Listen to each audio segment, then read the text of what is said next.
नमस्कार, स्वागत है आप लोगों का डिफेंस ऑफिसर्स एकेडमी के यूट्यूब चैनल पे। आरआईएमसी जून 2025 का नोटिफिकेशन आ गया है। जिस चीज़ का आरआईएमसी एस्पिरेंट्स को बड़ी बेसब्री से इंतज़ार रहता है वो नोटिफिकेशन आ गया है। अब आप एप्लीकेशन फॉर्म मंगवा कर उसको भर सकते हैं। लास्ट डेट 31 मार्च है। आइए थोड़ा सा डिटेल में बात कर लेते हैं। तो ये नोटिफिकेशन है, ओके। मैं चाहता हूँ कि आप लोग इसे आरआईएमसी की वेबसाइट से डाउनलोड करें और आप डिटेल्ड में गो थ्रू करें। ओके, मैं सिर्फ जो इसका प्रेस रिलीज है मैं उसके बारे में बात करूंगा। तो इसमें आपको सारी ही की सारी डिटेल्स देखने को मिल जाएगी। एग्जाम्स के बारे में कितने मार्क्स का होता है एंड ऑल, ये मैं सब चीज़ बच्चों से डिस्कस कर चुका हूँ पहले भी। इंग्लिश का पेपर 125, मैथ्स का 200 मार्क्स का पेपर, जीके का 75 का होता है, फिर इंटरव्यू रहता है 50 मार्क्स का। ओवरऑल 450 मार्क्स जो आपकी ऑल इंडिया मेरिट लिस्ट बनती है इंटरव्यू के बाद, वो यहीं आउट ऑफ 450 बनती है। ओके, यहाँ पर मार्क्स डिस्क्लोज रहते हैं, जैसे 360, 350, 320, 280, 290, अलग अलग स्टेट्स के अलग अलग जो मार्क्स बच्चों के आते हैं वो आउट ऑफ 450 ही होते हैं। ठीक है, उसके अलावा एलिजिबिलिटी क्राइटेरिया जो सबसे ज़्यादा इंपॉर्टेंट है वो दिया है, एजुकेशन क्वालिफिकेशन है, ये सारी चीज़ें हैं। ठीक है, तो मैं सीधा लास्ट में जा रहा हूँ। मैं चाहता हूँ कि आप इसको भी एक बार डिटेल में देख लीजिएगा। प्रेस रिलीज में क्या है ना, इन सभी चीज़ों के बारे में बात करी होती है थोड़ा सा इन शॉर्ट। ओके, तो आइए इन शॉर्ट बात कर लेते हैं और फिर मैं इसके ऊपर एक डिटेल्ड वीडियो भी बहुत जल्द बनाऊंगा। ओके, तो जब आप लास्ट में देखिए, ये प्रेस रिलीज है। ओके, ये हिंदी में भी आपको देखने को मिल जाएगा और इंग्लिश में भी आपको देखने को मिल जाएगा। ठीक है, तो हम हिंदी वाला स्किप कर लेते हैं और इंग्लिश वाला हम लोग प्रेस रिलीज देख लेते हैं। तो चलिए बात कर लेते हैं press release for RIMC entrance examination June 2025। यही प्रेस रिलीज है जो बेसिकली न्यूज़पेपर्स में भी आपको देखने को मिलता है। इसमें वो सारे ही इंपॉर्टेंट पॉइंट्स कवर होते हैं जो आपको जानने की ज़रूरत है। आइए वन बाय वन इन सभी पॉइंट्स को देख लेते हैं। पहला पॉइंट आपको आरआईएमसी के बारे में बताया गया है कि एक कैटेगरी ए ट्रेनिंग एस्टैब्लिशमेंट है। हमें मालूम ही है, सबसे बेस्ट स्कूल है जो आता है मिनिस्ट्री ऑफ डिफेंस के अंदर। 1922 में इस्टेब्लिश हुआ था। प्राइम एम इसका यही है कि बच्चों को एक ऑल राउंड एजुकेशन दी जाए, पर्सनालिटी के साथ साथ एकेडमिक्स के साथ साथ पर्सनालिटी पे भी फोकस किया जाए, क्योंकि कहीं ना कहीं आरआईएमसी चाहेगा कि आगे बच्चे एनडीए ज्वाइन करें जहाँ पर पर्सनालिटी बच्चों की बहुत इंपॉर्टेंट होती है। सेकंड पॉइंट है, ये एप्लीकेशन आया है जिसमें बॉयज़ एंड गर्ल्स को इन्वाइट किया है क्लास 8th के एडमिशन के लिए। मैं बताना चाहता हूँ कि क्लास 8th में एडमिशन होता है। एग्जाम तो आपका जून का है, लेकिन जो उसका एडमिशन होगा वो उसके नेक्स्ट ईयर जनवरी 2026 में होता है। तो ये जो एक कोर्स रहता है आपका, ये रहता है जनवरी 2026, या टर्म जो रहता है वो रहता है जनवरी 2026 टर्म। ओके, और इसी के अनुसार ही आपकी डेट ऑफ बर्थ भी देखी जाती है। कभी कभी ये कन्फ्यूजन रहता है पेरेंट्स को कि सर हमारा बच्चा तो अभी 13 साल का नहीं हुआ है तो क्यों नहीं वो आरएमसी का एग्जाम दे सकता है, लेकिन आपको जनवरी 2026 में देखना पड़ेगा कि बच्चा 11.5 से अगर 13 के बीच में है तभी वो एग्जाम दे सकता है। ठीक है, तो आइए उसी के बारे में बात कर लेते हैं। एंट्री एज क्या है? ठीक है, एंट्री एज में मैंने आपको बताया 11.5 से 13 साल है, लेकिन उससे भी इंपॉर्टेंट आपके लिए क्या है देखना, वो मैं आपको बताता हूँ। आपके लिए देखना है ये डेट ऑफ बर्थ जो दो दी हैं, ये जो दो डेट्स दिए, इस ब्रैकेट को आप देखिए, इस विंडो को आप देखिए।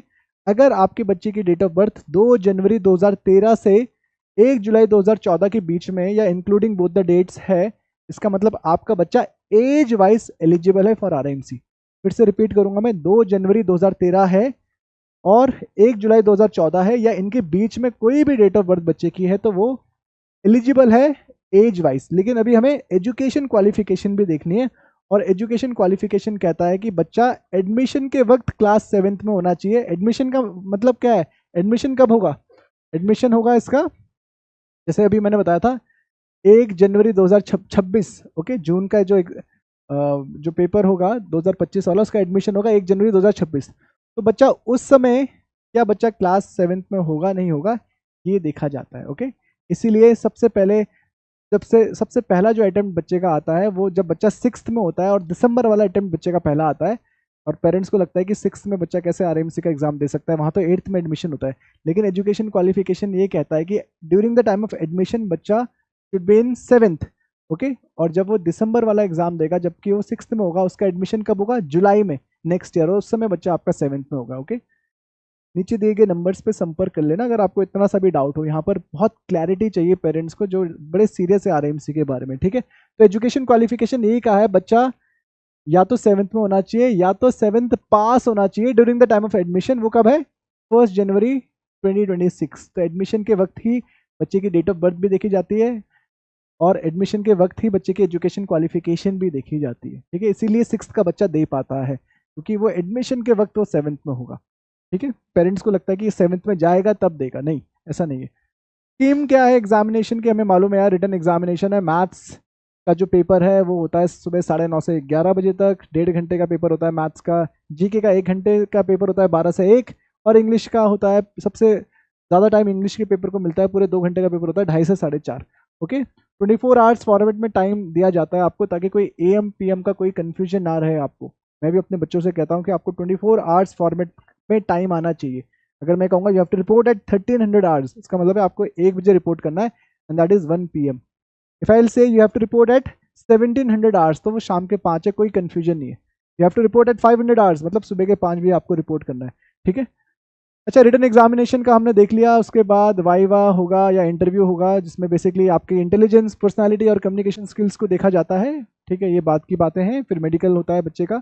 ओके, और उसके बाद फिर ज्वाइनिंग इंस्ट्रक्शंस, ये सारी चीज़ें आती हैं। ओके, तो ये चीज़ें मैं एक अलग से वीडियो बनाकर बड़े डिटेल्ड में आपको समझाऊंगा इन सभी के बारे में। अभी एग्जामिनेशन सेंटर्स की बात कर लेते हैं कि जो भी एग्जामिनेशन सेंटर्स RIMC के होते हैं वो अपने स्टेट के कैपिटल्स में, जैसे उत्तराखंड की बात करूँ तो Dehradun is the examination centre. मैं बात करूँ अगर त्रिपुरा की तो Agartala is the examination centre. ठीक है, अगर मैं बात करूँ यूपी की तो Lucknow is the examination centre. तो इसी तरीके से आपको जो भी स्टेट की कैपिटल्स हैं वहाँ पर एग्जामिनेशन सेंटर देखने को मिलता है। ओके, अच्छा, फिर यहाँ पर थोड़ा सा फीस के बारे में भी दे रखा है कि RIMC की फ़ीस क्या है। इसके बारे में भी एक अलग वीडियो मैं बनाऊंगा, डोंट वरी अबाउट इट। अभी ज़्यादा इंपॉर्टेंट नहीं है हमें इसके बारे में जानना, but I will make a detailed video on it. General category क्या फीस है, SC ST क्या फीस है, सिक्योरिटी कितनी डिपॉजिट करनी पड़ती है, उस पर बात करेंगे। और उसको मैं कंपेयर भी करूँगा लास्ट ईयर की फीस से कि RIMC में किस तरीके से फीस में भी हाइक देखने को मिलता है, वो भी मैं आपको बताऊँगा। अच्छा, आप एप्लीकेशन फॉर्म कैसे ऑब्टेन करेंगे, सबसे ज़्यादा इंपॉर्टेंट है आपके लिए। मैं आपको बताना चाहता हूँ कि आप एप्लीकेशन फॉर्म 3 तरीके से आप ले सकते हैं। वैसे तो यहाँ पर 2 तरीके मेंशन होते हैं, मैं तीसरा तरीका अपना बताता हूँ कि कभी कभी पेरेंट्स को अगर फॉर्म नहीं मिलता तो वो फिर हमारे थ्रू भी मंगवाते हैं। देखिए, पहला तरीका क्या है कि आप ऑनलाइन के थ्रू मंगाएं, RIMC की वेबसाइट में जाएं, वहाँ पर ऑनलाइन पेमेंट करें, अपना एड्रेस डालें, डिटेल्स डालें, वहाँ से आप मंगा सकते हैं।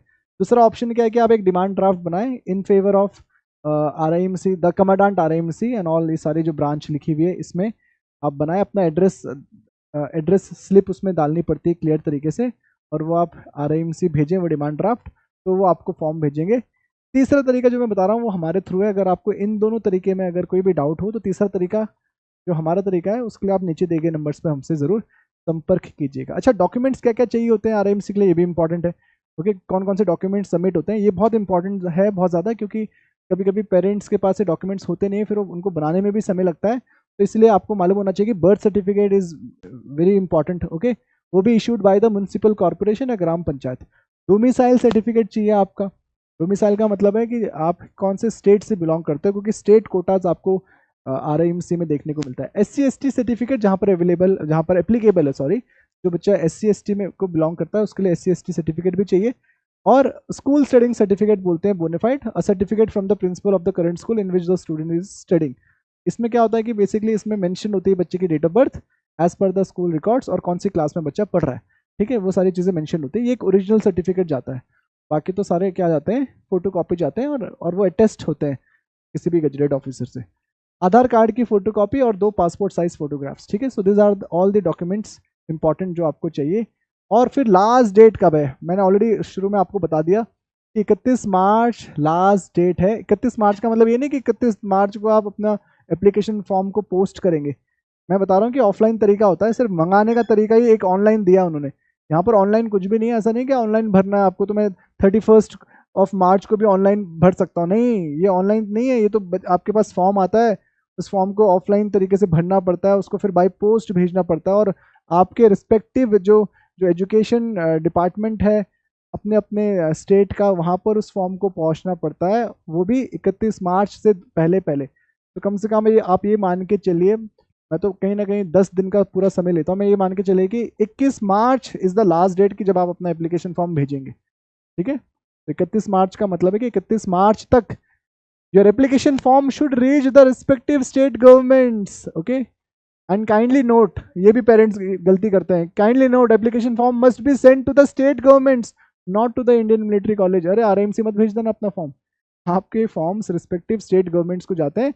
जब आप एप्लीकेशन फॉर्म मंगाएंगे तो साथ में आपको एक गाइडलाइन की एक स्पेसिफिक बुकलेट मिलेगी, उसमें सारी डिटेल्स दी होंगी, एड्रेस सब दिया होगा, ठीक है। तो ये 10 इंपॉर्टेंट पॉइंट्स हमने देखे। आई होप कि आपको ये वीडियो इंफॉर्मेशनल लगा होगा। मैं आपको ये भी बताना चाहता हूँ कि RIMC का batch already we have started, ठीक है। अगर आप इस बैच का पार्ट बनना चाहते हैं या जून अपकमिंग एग्जाम की प्रिपरेशन बेहतर अच्छी तरीके से करना चाहते हैं, हमारे साथ करना चाहते हैं, तो नीचे दिए गए नंबर्स पर संपर्क करें, हमसे जुड़े। हमारा अभी सिर्फ we have just initiated our course, हमने सिर्फ शुरुआती करी, तो आप अभी जुड़ सकते हैं जून वाले एग्जाम के लिए, ठीक है। So that's all for today. Bye bye. See you soon. All the best.